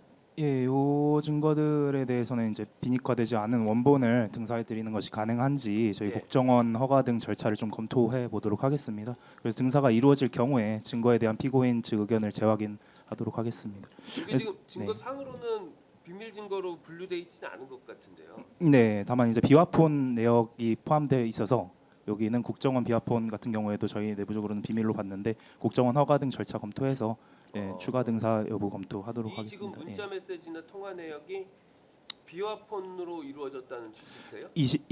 278번 지금 변호인 의견서상으로 증거 기록 1에 증거 목록 278번 이게 그렇네요. 일부 그러한데 아마 279번의 오기인 것 같습니다. 예. 278번이 아니라 279번의 오기고 그다음에 279번 같은 경우는 280번의 오기 같은데 요 279와 280이 국정원 내선이거나 아니면 국정원 비화폰입니다. 이 부분에 대해서는 저희가 추가 등사 이루어질 수 있도록 예. 한번 국정원 허가 등 절차를 검토하도록 하는데 다만 이제 그 위에 275번 문자 메시지는 뭐 비화폰도 아니고 일반 폰입니다. 근데 다만 저희가 이제 홍장원 차장으로부터 문자 메시지를 받았던 사람이 제출할 때 비닉화해서 제출한 겁니다. 따라서 홍장원 차장이 이 문자 메시지를 이제 발신했다는 것을 믿지 못하시겠다는 것인지 뭐 아니면 비닉화된 부분이 확인되어야 증거 능력이 있다는 것인지 좀 말씀을 해주시면은 이번 저희 입증 계획을 좀 수립하도록 하겠습니다. 그럼 요거 지금 특검이 갖고 있는 자료도 비닉화돼 있다는 말씀이세요? 예, 그렇습니다. 저희도 저희가 비닉화한 것이 아니기 때문에 예. 근데 이 부분이 약간 오해하신 것인 그게 것이기도 하고. 증거 기록 3에 보면 네. 비니카가 안 된 문자 메시지가 나오는 것 같거든요. 그것도 잘 읽어보시면은 예. 이 지금 특정하신 비니까 되었다고 보시는 거에 지워져 있는 부분은 없습니다. 그 내용 이거는 줄. 전체적으로 다 지워져 네. 가지고요. 아 그래서 보시면 이게 예. 그 증거 기록 3에 나오는 증거하고 같은 증거인지 아닌지 저희가 확인을 할 수가 없어 가지고 일단은 이 부분을 부동의를 했습니다. 보시면 그 증거 기록 3에 말씀하신 증거 기록 3은 줄글로 쭉 이 문자 메시지를 기재가 되어 있는 것이거든요. 거기에는 요 증거 기록 1에 있는 문자 메시지에 지워진 내용이 빠져 있습니다. 그래서 그 부분을 내용을 보시면은 증거 기록 1에는 지워져 있는 부분이 있는데 증거 기록 3에는 지워져 있는 부분은 없으나 아예 기재가 안 돼 있어서 사실 내용을 읽어보시면 동일한 것임은 확인이 되고 증거 기록 1은 저희 수사기관도 사실 지워져 있는 부분을 확보하지 못하고 있어서 이 부분에 대해서는 뭐 홍장원 차장이 근데 그게 그러면 12월 7일자 문자 메시지 요거를 그 내용 자체를 모른다고 하면 네. 요거를 증거로 제출하시는 취지는 뭐예요? 입증 취지는? 성상이 달라서 이게 홍장원 차장이 보낸 문자 메시지 이미 좀 더 청상이 잘 드러나서 증거 가치가 좀 더 높다고 판단을 하고 저희 증거 기록 1에 포함을 시켜놨고요. 아니 그러니까 네. 여기 지금 증거 표제로 보면 이게 홍장원 박선원 간의 24년 12월 7일자 문자 메시지로 돼 있거든요. 네 맞습니다. 근데 지금 말씀하시는 걸 보면 요 내용 자체가 제출될 때 가려서 나와 스크리닝이 돼서 네. 검찰도 특검에서도 아, 그 내용을 모른다는 취지의 지금 말씀이신데 이 성상이 총 13쪽 분량의 카카오톡 메시지인데요. 예. 그 중에 두 쪽 중에 일부가 지워져 있습니다. 그래서 나머지 11쪽은 그대로 내용이 드러나 있고요. 그래서 그 11쪽에 대하여는 사실은 내용이 전부 확인이 되기 때문에 증거 가치가 충분히 있고 나머지 두 쪽에서도 일부만 가려져 있습니다. 그래서 가려져 있지 않은 부분에 대해서는 역시 확인이 되기 때문에 증거 가치가 충분히 있는 상황이어서 그래서 저희는 그 뭐 가려져 있는 부분 두 페이지만 빼고 제출하기도 어렵고 또 그 두 페이지 중에서도 일부만 가려져 있기 때문에 그대로 제출받은 그대로 저희가 증거 신청한 바입니다. 이게 지금 변호사님도 확인하신 내용이 그게 맞아요? 한 여러 페이지가 있는데 근데 일부만 가려져 있는 건 맞아요? 275 목록은 전체가 다 가려져 있는 걸로 해서 어떤 문자 내역인지 그래서 저희가 그 증거 기록 3에 나와 있는 거하고 같은 증거물인지 조차 확인을 증거서인지 못하셨다는 그거를 겁니다. 확인을 못 하겠습니다. 이게 별도인 문서인지 어떤지 순번 275번이 전부 가려져 전부 있습니까? 가려 가지고 13쪽이요? 예. 그 부분은 저희가 제 기억은 그렇거든요. 그래서 그 부분은 저희가 다시 한번 체크를 해보겠습니다. 한번 양측 확인. 네, 증거 기록이 너무 방대해가지고 예, 혹시 만약에 지금 검사님 말씀처럼 뭐 13페이지 중에 11페이지는 드러나 있고 두 페이지가 지금 가려져 있다라고 하면 뭐 그건 혹시 하여간 확인하셔서 확인하신 걸 토대로 증거 의견을 좀 다시 예 알겠습니다.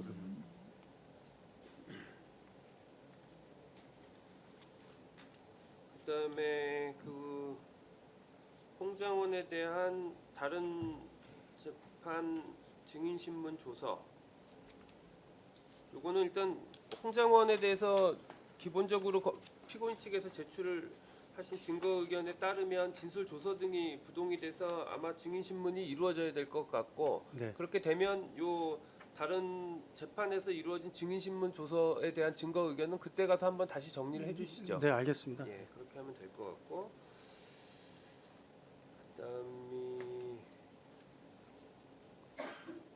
그다음에 지금 여기 여인영, 이상민, 신원식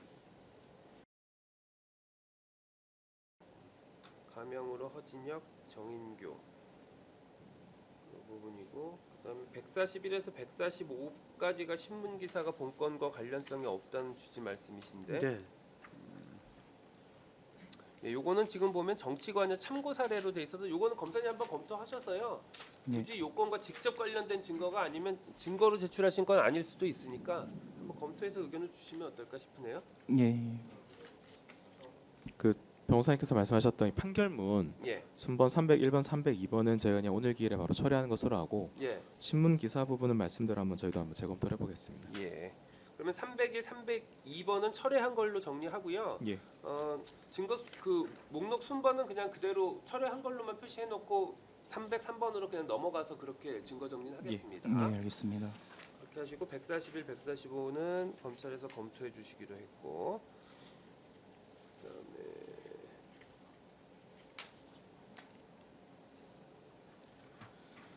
그 증거 기록 1번에 385번 그 내란 우두머리 공소장 부분이요. 요것도 결국은 같은 맥락인 것 같거든요. 그러니까 예. 뭐 그 부분 어쨌거나 그 당시에 12월 3일 날 있었던 일과 관련해서 예. 내란죄로 기소가 되고 이런 게 다 지금 직무유기의 전제 사실이기 때문에 그런 측면에서 변호사님 한번 검토하셔서 네. 의견을 좀 주세요. 그러니까 이것도 굳이 어차피 공소장의 진정 성립을 다투거나 할 문제는 아닌 것 같고, 뭐 공문서이기 때문에 그렇긴 예. 한데요. 일단은 뭐 변론 과정에서 저희가 예, 뭐 적절하게 의견을 그러시죠. 한번 네, 검토하셔서 제가 의견을 좀 새로 주십시오. 그 다음에 지금 여기 이상민, 신원식 이런 분들 부동의하신 거는 그 진술 내용이 주로 어떤 건가요? 이 부분은?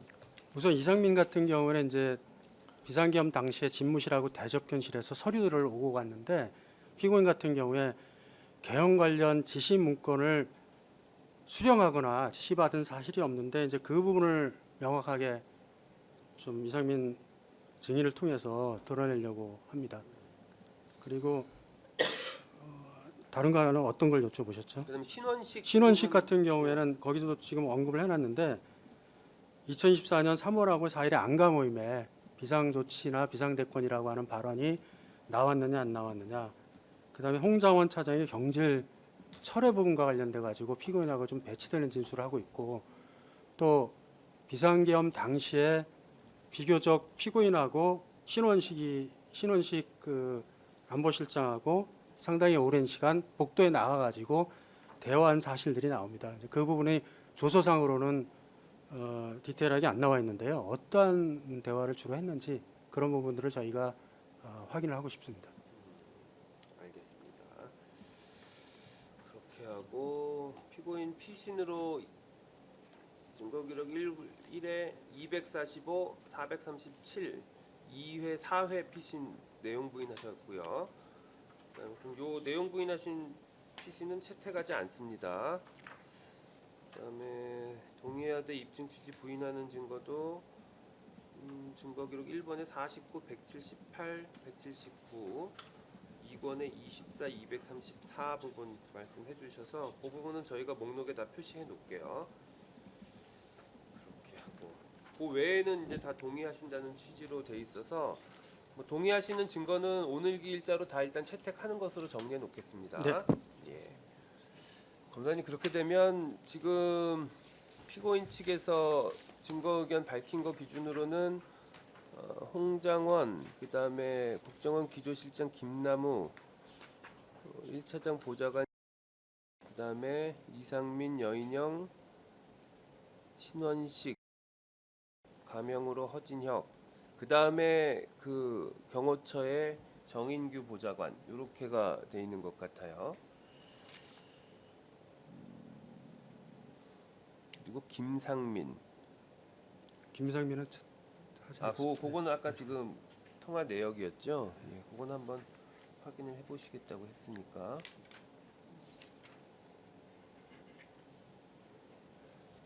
이렇게 하게 되면 그 정도가 지금 부동이 돼서 증인 신청이 필요해 보이는 것 같은데 혹시 요 증거 의견서 검토하시고 지금 저희가 다음 기일부터 증거 조사를 시작한다면 어느 부분 게시할 수 있을까요? 예, 우선 증인신문 일정과 관련하여서 예. 뭐 신속한 재판이 필요함 명확하지만 어제 제출드린 의견서 기재와 같이 지금 현실적으로 증인신문 전에 거쳐야 할 절차가 있는 상황입니다. 예. 예, 그래서 이러한 사정을 좀 고려해서 증인신문기일을 지정하여 주시면 감사하겠고 저희 입장에서는 지금 주신 의견대로라면은 첫 번째 증인부터 좀 신청을 하고자 합니다.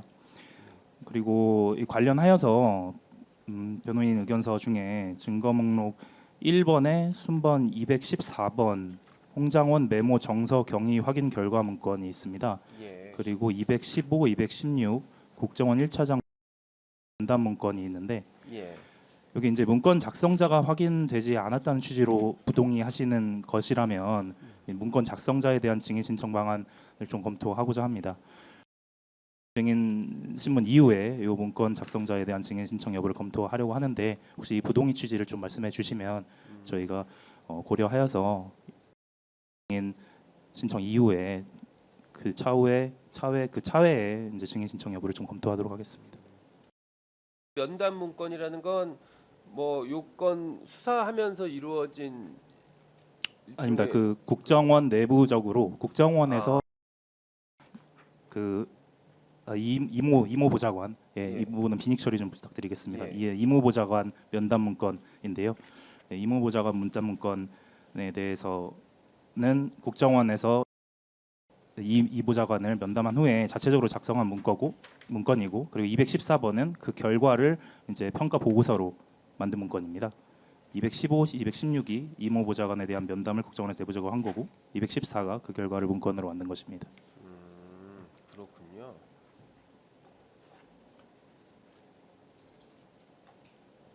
이 부분 혹시 작성자를 예. 다투시는 거예요? 그 부분은 아마 이제 국정원 내부에서 그 사이에 문답이 이루어진 것 같습니다. 그리고 그 문답을 기반으로 해가지고 거기에 관여했던 사람이 이제 최종적으로 보고서를 하나를 냈는데요.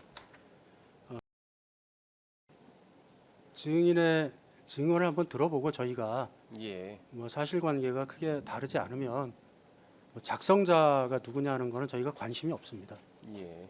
결국 그 내용과 관련해서 그렇습니다. 예. 요 관련된 예. 이모 보좌관을 뭐 반대 신문을 해보고 싶으신 것 그렇습니다. 같아요. 예. 알겠습니다. 요 관련된 보고서도 그런 거죠? 214, 15, 16이 다 같은 맥락으로 같은 아까 맥락입니다. 검사님 예, 예. 말씀하셨던데. 예. 저 이어진 문건입니다. 예, 그러시군요. 그러시죠. 그렇게 하면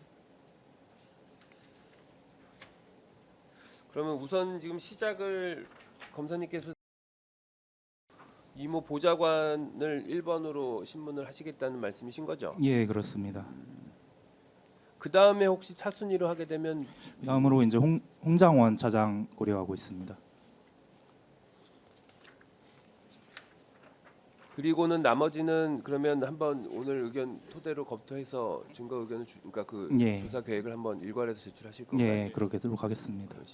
이 두 지금 우선적으로 말씀하신 증인들이요. 시간은 혹시 주신문 반대신문 어느 정도 예상하고 계세요? 전부 1시간 정도 예상하고 있습니다. 주신문 기준으로 예. 말씀하신 거죠? 반대신문은 어느 정도 하실 거예요? 재판장님, 저희 증인 신문 순서에 관해서 예. 우선 변호인 측에 의견을 한번 제시를 하겠습니다. 예. 지금 이 사건은 아무래도 핵심적인 증인이 홍장원입니다. 예. 사실 가장 피고인하고의 사이에 진술이 배치되고 있고, 그다음에 홍장원 증인은 이미 그 내란 사건에서도 증인 신문이 이루어졌습니다. 그 증인 신문만 하더라도 주신문 본신문 합해서 한 300쪽 가량이 됩니다. 그래서 저희가 봤을 때는 뭐 상당히 많은 부분에 대한 신문이 이루어졌기 때문에 이 부분은 저희가 앞으로 그 내란 사건의 판결이나 이런 것도 좀 봐가면서 증인 신문 범위나 뭐 이런 부분들에 대해서 조금 검토할 사항들이 있습니다. 그래서 그거를 지금 1번이나 2번으로 이렇게 증인 신문하는 것은 적절해 보이지가 않고 저희가 원하는 사항이 아닙니다. 물론 그 사건이 특검에서는 이 사건이 내란이 안 되니까 이제 직무유기로 기소를 했는데 그 부분이 공소장에도 보면은 상당히 많은 어떤 배경에 관한 설명들이 나오고 있습니다. 그래서 중요하긴 한데 저희가 생각할 때는 홍장원 증인에 대해서 저희가 어떤 범위까지 신문을 해야 될지를 아직 정리를 못하고 있는 상황입니다. 그러니까 그 관련 사건들의 진행 경과도 봐야 되고요. 여러 가지로. 그래서 그 부분을 좀 고려를 해서 가급적이면 가장 마지막 시간에 해주시면 감사하겠습니다. 그 마지막에 해줘야만 그게 어떨 경우에는 1시간 정도로 저희가 반대 신문을 할 수도 있고요. 또 그렇지 않으면 2시간, 3시간이 갈 수도 있습니다. 이 이모 보좌관은 어때요? 이모 보좌관은 이 현직입니다. 지금 정보원의 현직이라 지금 특검이 계속 말하고 있는 취지를 보면 그 증인 신문에 대한 허가 절차를 취한다고 하는데 다른 증인도 다 마찬가지거든요. 국정원 내부 증인은. 근데 저희가 생각할 때는 아무래도 홍장원하고 사이에 관련성이 있기 때문에 특히 메모 작성이라고 하는 게 그 세간에 상당히 좀 관심이 많고 어쩌면 그 부분은 그 윤석열 대통령의 내란 사건 판결이 나오면 그 부분은 그 증인 신문의 범위를 상당히 줄일 수도 있습니다. 그렇기 때문에 경우에 따라서 증인도 저희가 포기할 수도 있습니다. 탄핵 신문하는 거를. 그래서 그런 부분이 있기 때문에 역시 마찬가지 증인도 홍장원 증인 직전에 저희가 신문하는 걸로 그렇게 해주시면 감사하겠습니다. 검사님 의견은 어떠세요? 예, 변호사님 말씀하신 것과 같이 지금 이모 보좌관이든 뭐 다른 이제 국정원 소속 직원이든 공무원이든 국정원 소속 인재 여부와 상관없이 다른 공무원들도 전부 그 허가 절차는 필요한 상황입니다. 왜냐하면 저희 증인신문에 비화폰 관련된 내용이 포함될 여지가 많기 때문에. 다만 지금 변호사님께서 아까 저희 공소사실에 대한 부인 주장을 말씀하실 때도 말씀해 주셨지만 그 결국은 홍장원 차장의 보고 여부 그리고 피고인과의 독대 상황에서의 그게 핵심적인 상황입니다. 그 내용이. 그래서 저희 의견서에 기재한 바와 같이 결국은 홍장원 당시 국정원 차장의 보고 등을 통해서 국가안전보장에 중대한 영향을 미친 상황을 인식하였는지 여부가 정리된 다음에 전부 일련의 후속 범행들이기 때문에 사실은 그 다음 증인들은 그러한 일련의 후속 범행에 관련 증인들로서 홍장원 차장에 대한 증인신문 없이 이루어진다면은 크게 증인신문이 겉돌 가능성도 있고 좀 더 효율적인 심리가 어려운 가능성이 있습니다. 따라서 저희는 여전히 그 이모 보좌관 및 홍장원 차장에 대한 증인신문을 순서를 좀 유지할 예정이고 저희 특검 측의 공소사실에 대한 입증 책임이 있기 때문에 좀 존중해 주셨으면 감사하겠습니다. 예. 여기 지금 피고인 측 의견 주신 것 중에 보면 그 24년 3, 4월 안가 모임 관련해서가 여인영, 신원식 이런 분들이 그 관련된서 좀 일부 증언을 하고 또 이제 뭐 추가적으로 뭐 상황에 따라서 조금씩 더 증언할 내용이 있을 것 같은데 그렇게 그 24년 3, 4월 안가 모임 내지는 그 12월 3일 날 그 대통령실에서 있었던 일과 관련돼서 그러니까 뭐 결국 이제 일부는 이제 위증 관련된 부분이겠죠. 이제 뭐 문건 전달이라든지 배포 등과 관련된 부분. 그 부분은 어차피 이제 사안이 좀 독립돼 있어서 그거를 조금 먼저 그냥 간단하게 진행을 하고 그 다음에 근데 나머지 직무유기나 이런 거 관련해서는 사실은 검사님 의견처럼 그 홍장원을 포함한 기초적으로 그날 있었던 일과 관련돼서 특히 이제 피고인하고 나눴다는 대화가 대부분 이제 이 기소의 전제가 되는 핵심적인 내용들이라서 그 부분을 검찰에서 먼저 하시겠다고 하면 먼저 하시는 게 논리적으로도 순서는 맞아 보이거든요. 근데 지금 말씀하신 걸 보면 다른 관련 사건들에 대한서 이루어진 증인신문 조서라든지 아니면 뭐 관련 사건 판결 결과 등을 좀 종합해서 그 홍장원 등에 대한 그 증인신문 범위나 그런 것들을 좀 정리를 하시겠다고 해서 검사님 괜찮으시면 이 사건을 그렇게 그 뭐 그날 당일날 있었던 대통령실 그러니까 특히 위증과 관련된 부분 있잖아요. 위증과 관련된 부분 중에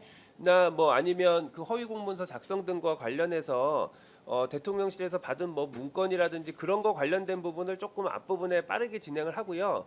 그렇게 해서 하고 그걸 마치고 난 다음에 그 홍장원 등과 관련된 부분은 검찰에서 제출하시는 그 증거 순서에 따라서 논리적으로 진행하고 그렇게 순서를 바꿔서 한번 진행하면 어떠세요?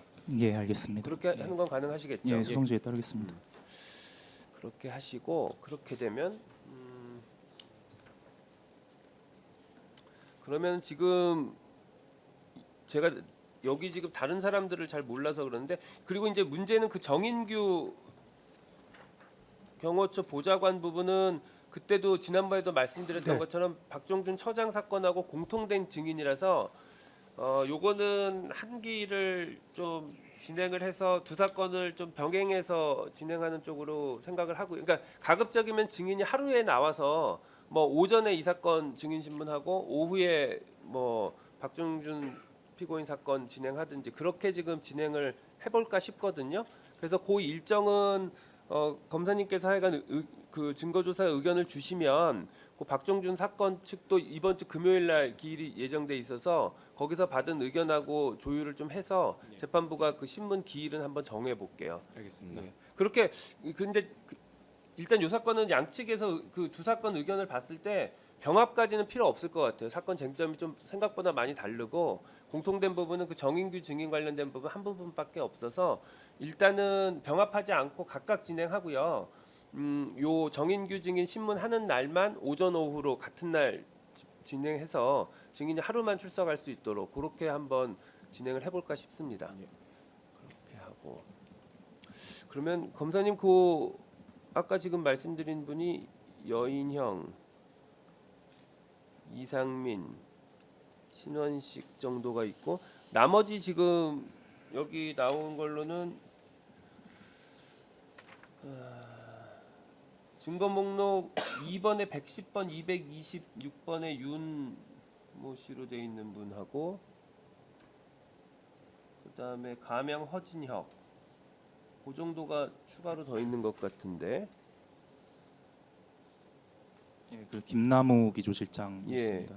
김나무 기조실장까지 요 이 기조실장은 혹시 어때요? 관련성이 홍장원 등 증인 신문하고 관련성 그쪽이 더 많은가요? 아니면 일반 다른 부분이 더 관련이 많은가요? 예, 홍정원 차장 신빙성 관련된 부분입니다. 그래요? 그러면 요거는 역시 요것도 그쪽이랑 묶어서 하고 어때요? 예, 마찬가지로 요 국정원 소속인데 예, 마찬가지입니다. 여기 지금 가명 허진혁도 마찬가지인가요? 예, 그렇습니다. 그렇게 되면 결국은 아까 말씀드린 여인영, 이상민, 신원식, 그다음이 정인규, 그다음에 이제 홍장원 등과 관련된 국정원 관련자들 그렇게가 크게 세 그룹으로 나눠지네요. 근데 재판장님 저 허진혁이는 예. 그분은 홍장원의 진술 신빙성과 전혀 관련이 없는 걸로 저는 이해를 하고 있습니다. 기록상으로 보면 경우에는 그 국정원의 보안 팀장인가 처장인가 했던 사람인데요. 주로 CCTV하고 비어폰 관련된 진술을 많이 했고요. 허진혁 같은 경우는 국정원의 사이버 보안센터인가요? 거기 소속된 직원인데요. 역시 마찬가지로 비어폰 관련되는 진술을 주로 했습니다.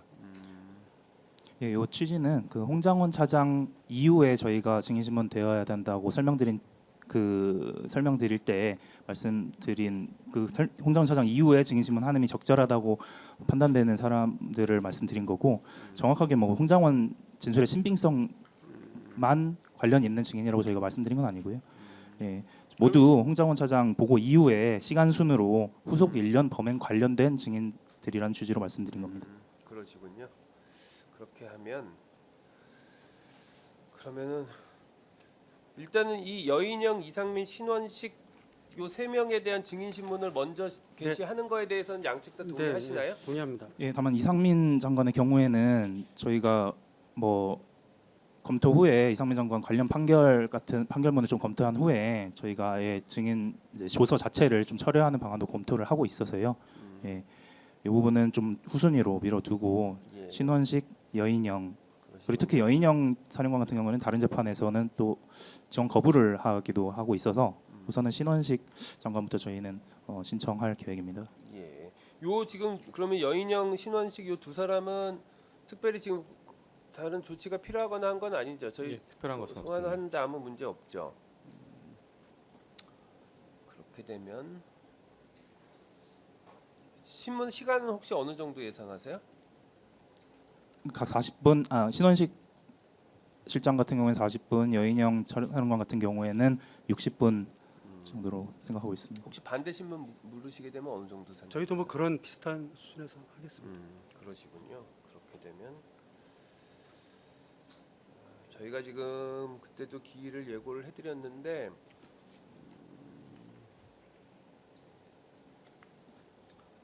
그런 상황이면 일단 검사님 그 증거 조사 계획에 대해서 좀 구체적인 증거 조사 계획에 대해서 혹시 언제쯤까지 제출 가능하세요? 증인 신문 일정 말씀이신 거죠? 뭐 예, 그거 포함해서. 예. 지금 근데 그 말씀하신 것처럼 이 2월 19일에 그 윤석열 전 대통령에 대한 1심 선고 예정되어 있는데 홍장원이나 이 사람들에 대해서 그 선고 이후에 좀 판결을 보고 하자는 취지라면 그럼 변호사님들께서는 그 1심 선고 이후 기일에는 홍장원 등에 대한 증인 신문이 가능하다는 입장이신지? 그렇습니다. 저희 금요일에 박종준 처장도 또 기일 신문이 있어서 정인규 정모 여보좌관에 대해서도 증인 신문 입증 계획을 좀 수립을 해야 하고, 그 다음에 다음 주에 이상민 장관에 대한 판결문도 선고 예정이 돼 있어서 저희가 다음 주 우선 그 저희가 일단 신원식 실장과 여인영 사령관 먼저 신청하고 그 증인 신문을 준비하면서 저희가 이제 추후 증인 신문 순서에 대해서도 같이 한번 준비해서 의견 밝히도록 하겠습니다. 그러시죠. 제가 그걸 여쭤본 이유가 지금 저희가 기일을 이렇게 쭉 해보니까 그리고 그러니까 지금 저희가 그때 예고해드렸던 뭐 2월, 3월 기일을 하고 지금 보면 증인마다 신문 시간이 그렇게 막 장시간 한 사람이 그렇게 많아 보이진 않아서 하루에 2명 정도씩 네. 묶어서 오전 오후로 한다고 치면 뭐 한 4주 정도. 예, 3-4일 정도 하면 소화가 될 것 같거든요. 그래서 우선 시작을 2월 23일 할까 싶습니다. 2월 23일 월요일 그 기일에 해서 뭐 오전 오후에 지금 뭐 신원식 오전 그다음에 여인영 오후 이렇게 소환해서 증인 신문을 게시를 하고요. 예. 그 사이에 의견을 주시면 근데 이게 지금 말씀드렸던 것처럼 그것 때문에 그래요. 지금 이제 지금 현직에 있거나 국정원 전현직 직원들 같은 경우에 기관장 승인을 예. 받아야 돼서 그 절차가 한 1-2주 정도 소요가 되고 말씀해 주신 걸 보면 구체적인 신문 기일이 그 신청서에 기재가 돼서 저희한테 예. 넘어오면 검사님한테 드리고 그걸 가지고 허가 받고 하는데 한 1-2주 정도가 예. 소요된다는 예. 거라서 그렇게 되면 저희가 지금 2월 23일 날 하고 그다음에 하게 되면 3월 9일, 16일, 뭐 23일 요 정도로 하면 될 것 같거든요. 월요일만 해도 될 것 같아요. 그렇게 하면 일단 3월 9일 날 만약에 국정원 직원을 하게 되면 적어도 저희가 23일 정도까지 그 다음 기일을 23일로 잡으면 그때까지 해서 입증 계획이 수립이 되면 저희가 2월 9일 날 소환해서 하는데 문제가 없나요? 저희가 그 차회기일 전까지 3월 9일에 아닙니까? 예, 3월 9일. 이 증인 신문 순서에 관해서는 어차피 이 1심 선고 이후기 때문에 예. 저희가 지금 구두로 언급했던 순서랑 크게 다르지 않을 것으로 보이는데 저희가 그 차회기일 전까지 한번 서면으로 다시 한번 증인 신문 순서에 대한 의견 밝히고 변호사님들께서 그거 보시고 뭐 의견 주시면 그래서 차회기일 전에 저희가 기일 외로 그 다음 증인도 저희가 신청을 해서 절차 진행하는 것으로 이렇게 한번 조치를 해보겠습니다. 예, 그리고 의견서에 기재한 바와 같이 저희 국정원이 아니더라도 공무원이거나 공무원이었던 자는 모두 뭐 말씀드렸던 절차가 필요한 상황이어가지고요. 예, 이 부분도 정인규 보좌관도 마찬가지죠. 예, 그렇습니다.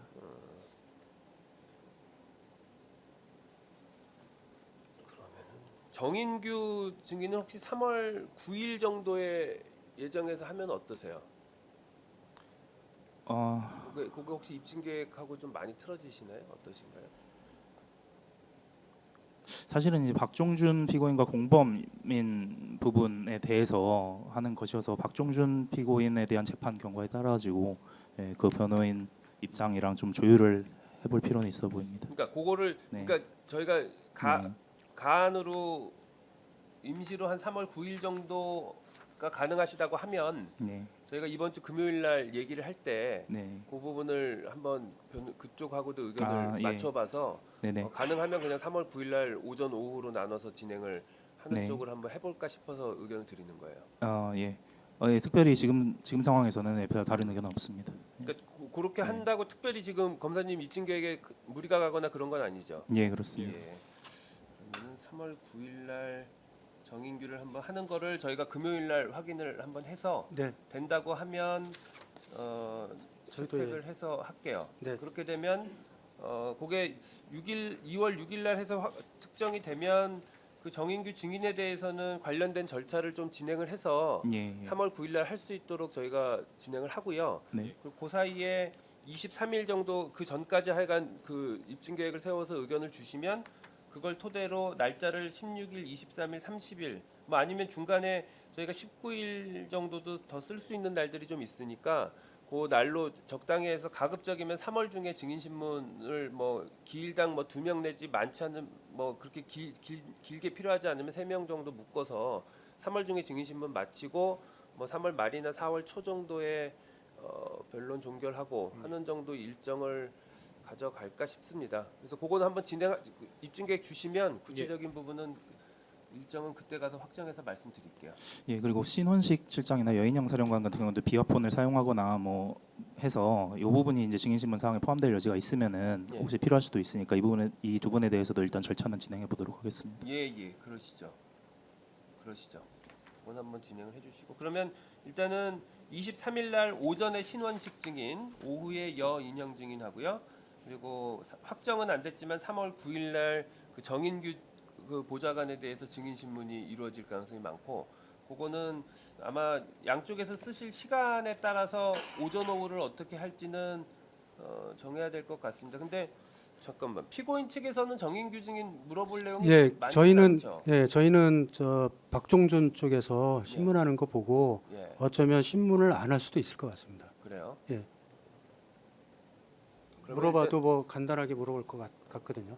그러면 그 길에 만약에 하시게 되면 같은 시간에 같이 출석을 하셔서 내용을 한번 해도 보시겠어요? 같이 청취를 하고 거기서 만약에 누락되는거나 저희 측하고 좀 약간 좀 배치되는 부분이 있으면 그 점만 반대심을 하려고 합니다. 근데 지금 제가 생각을 해보니까 결국은 뭐 진정 성립도 그렇고 그래서 검사님 측에서 사실은 주신문을 예. 사건별로 2번을 하셔야 될 것 같아요. 그러니까 처음에 제 생각에는 주신문은 한 번에 좀 뭉쳐서 병행해서 하고 각각 반대 신문 하시는 그렇습니까? 것도 생각을 했었는데 그렇게 하면 조금 오히려 절차가 혼동스러울 것 같고 예. 검사님께서 사건별로 주신문을 2번을 하시고 각각 반대 신문 하시는 취지로 지금 그러면 운영을 저희는 하고 뭐 있거든요. 한 30분 정도면 될 것 같거든요. 그래요? 저희는, 예. 그러면은 오전에 먼저 하시는 게 아니면 후에 하시는 게 더 나으시겠어요? 한번 들어보고 하는 게 저희는 그러세요? 예. 그러면 그 길에 아마 오전에 가능하다고 하면 오전에 그 박종준 처장 사건을 먼저 진행을 하고 오후에 요 사건은 뭐 그러면 한 3시 정도 예. 기일을 잡아가지고 그렇게 해서 진행하는 걸로 한번 해보죠. 예. 자, 만약에 그 박종준 피고인 측에서 물어볼 게 많아서 시간이 넘치면 뭐 한 2시에서 3시까지 오후 시간을 좀 일부 쓰고 네. 그리고 나서 뒷부분에 하시는 걸로 그 정도 알겠습니다. 하시면 되지 않을까 싶습니다. 재판장님 그 참고적으로 다른 내란 우두머리 사건이나 내란 중요임무 종사 등 사건 같은 경우에는 이제 동일한 증인이 같은 법정에 사실상 구성만 달리해서 여러 차례 증인으로 나오는 경우도 있었었기 때문에 그런 경우에는 이제 재판장께서 소동지휘를 하셔서 그 부동의는 유지하시되 진정 성립 자체는 그냥 진정 성립 자체에 대해서는 동의하고 생략하는 것으로 그렇게 진행하는 경우도 좀 다수 있었습니다. 그래서 예. 똑같은 진정 성립을 계속 반복하지 않고 그냥 진정 성립 자체는 동의하고 다만 증거 부동의는 유지하는 것으로 그렇게 진행하는 사례도 여러 차례 있었습니다. 그러셔도 될 것 같긴 한데 이 건은 뭐 그렇게 뭐 할 게 많지는 않으니까요. 일단 주신문을 좀 번거로우시더라도 2번 준비를 해주시죠. 예, 알겠습니다. 자 그렇게 하고 그러면 저희가 2월 23일 날 이 법정에서 뵙고요. 그때 신원식 영인영에 대한 증인 신문 게시하고 그 기일 전까지 입증 계획을 제출해 주시면 그걸 토대로 2월 23일 날 3월 달 증거 조사할 수 있는 기일을 다 배정을 해서 3월 9일 이후로 그 국정원 직원들이나 이런 부분 일괄해서 기일 지정하고 한꺼번에 뭐 그 승인 절차 진행해가지고 3월 셋째 주부터는 원활하게 증인 신문 될 수 있도록 그렇게 일단 준비를 해서 진행해 보겠습니다. 이 진행과 관련해서 뭐 추가적인 의견 있으시면 말씀해 주시죠. 다른 것은 없고 오늘 그 이모 보좌관에 대해서 예. 중계 때는 피식별 조치 부탁드리겠습니다. 예, 그렇게 하셔야 되겠다.